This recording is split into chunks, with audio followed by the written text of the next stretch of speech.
Thanks for tuning in to our bonus episode preview. This is just a short sample of this week's exclusive Patreon episode.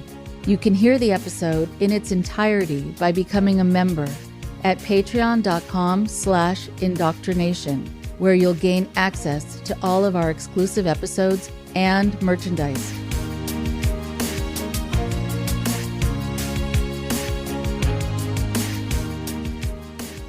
Hi, everybody. It is such a pleasure to be able to speak with you today. One of the things that I like to talk about is the reason that people say yes when they really meant no. And sometimes they wanted to say no. They were really saying no when yes snuck out of their mouth. And sometimes they're just hoping to say maybe as opposed to yes, or let me think about it as opposed to yes, or let me mull it over, ask someone else about it before just immediately saying yes. But there you go, saying yes. What is that about? Why do people do that? Why do people feel compelled to say yes? And especially when they're feeling fearful, when they're scared. What is it about agreeing to something that helps people deal with the fear in the moment? So I want to be able to address it and talk a little bit at the end about what to do about it if you notice that that is happening and that you say yes when you mean no, or you're hoping that you had the bravery to say no, but it just didn't quite happen. So one of the things that I want to be able to mention too is that this is going to be a whole long list. And I wanted to be able to talk to you today rather than just showing a list on the screen. But I'm putting the list together and it's going to be on my website if you want to be able to refer to it after you hear the talk. So you can go to rachelbernsteintherapy.com and there'll be a PDF there for you to download, because I don't want you to be scrambling and having to take notes. So feel free just to go to my website, rachelbernsteintherapy.com, and be able to get that. I want you to have a sense also that I am not judging the no. There are a lot of reasons people say no, and sometimes they're very salient reasons and safe reasons, and they make a lot of sense in the moment.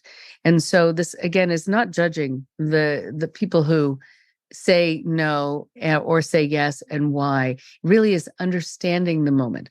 So one of the first things that people find is that they feel that they have to say yes because they have FOMO. They have fear of missing out. They're afraid that they believe the story that if they say no now, this chance is never going to come up again. If similar to Home Shopping Network, that this thing is going to be on sale now, but never again. This opportunity is not going to arise again. So you have to say yes now. This is what cults do all the time. You don't want to show your doubt. You don't want to show your fear. This is your one shot. This is your only chance. And the truth is that that's never the case. It could be that that is what is its presentation to you, that this is your one and only chance. But the idea of scarcity really happening in any real way in a lot of these groups is really false. If they have a way to, let's say, make money out of you, they're going to give you another chance, believe me.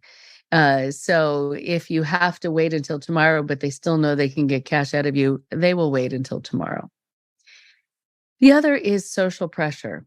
We sometimes feel that we have to say what is expected of us in social environments, in family environments.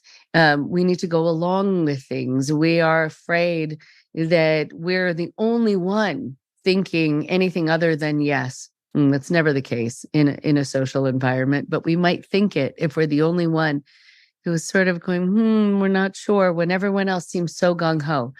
And so if the people around you are all saying yes, it becomes very hard to be the one to say no. If the people around you are all wanting you to say yes, and they're telling you that, it becomes very hard to say no.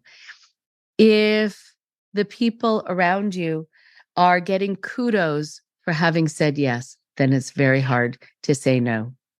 And also, if you feel like here, this is your new community, these are your people, but the only way to continue being with them or to advance to the next level is if you say yes, then you're going to say yes so that you don't lose the social connection and you don't lose the ability to move on or to graduate or to show that you're ready for the next level.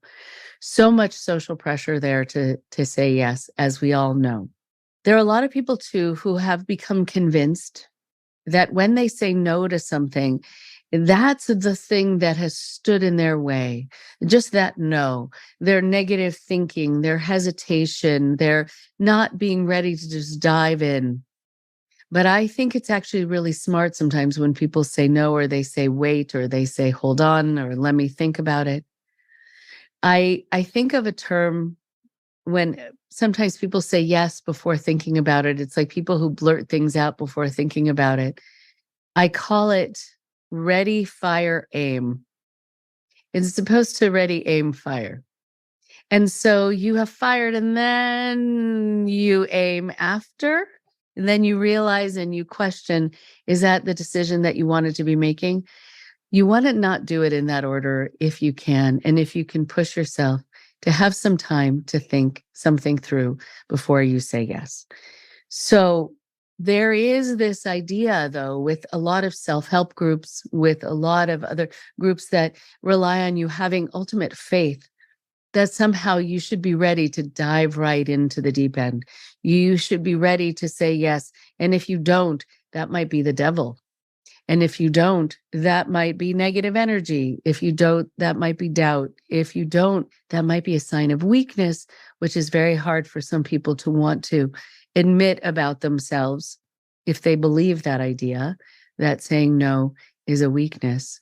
Sometimes saying no takes actually a great amount of strength and power and bravery. So I actually don't see it as a sign of weakness. I see it as a sign of taking your time to think, which I think is very good and very powerful when you can engage your critical thinking.